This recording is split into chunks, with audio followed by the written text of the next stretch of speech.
faster fish. Now, up near the surface, we have these big triangular shaped fish. They look like blades swimming through the water. Those are the dolphin fish. And you can see that one of them, on the right-hand side at least, is now more of a golden color than the others. And those fish, because of that color change they can do, become a little bit more golden, more yellow. Those fish are often called dorado in the southern part of their range. And that beautiful dorado is up here on the left-hand side. Now, folks, look at that yellow fish swimming by right now. So those dorado are usually known by their Hawaiian name, which is usually called mahi-mahi. Do any of you out there? Oh, hey, the sardines are getting excited over there. Unfortunately, the sardines are there at the wrong spot at the wrong time because those sardines might get picked off by the faster fish in here if they don't stay back down. The sardines are not meant as food, but every so often, if they're in the wrong place at the wrong time, the fish can get a little bit confused as to what they should be eating. Yep, the sardines are over there, definitely trying to make sure that they are in dangerous way. Well, anyway, we'll try to ignore that happening over there, folks. We'll just ignore the sardines because the faster fish are getting their food right now as we speak. Now, also in the middle, we have bluefin and yellowfin tuna. Those are the big torpedo-shaped fish in the middle. And very quickly, how many of you out there in this room thought that tuna were about yay big and highly stackable? Anyone tend to think that? Right, we tend to think of them as fitting into cans. Turns out there's some huge fish.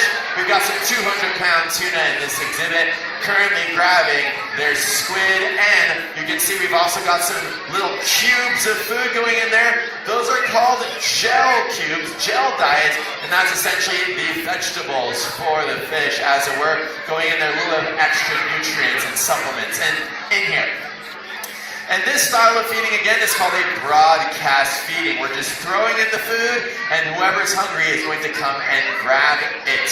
We feed the faster fish every other day in this exhibit. We don't feed them every single day because we found out that if we feed these fish every day, they can actually overeat and not be too healthy. So we do make sure that they get all of the food that they need every other day, and then they're not interested in swimming after their tank mates. Now I'll talk a little bit more about the tuna that you're seeing, these big bullet-shaped fish that are in the middle, because those fish are open ocean migrators, folks.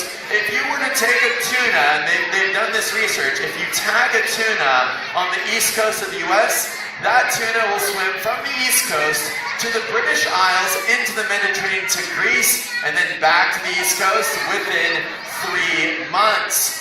It turns out these fish are constantly on the move between different hotspots of food out there, and so they are always going between different cities of fish. Turns out the ocean is set up much the same way that we've set ourselves up on land.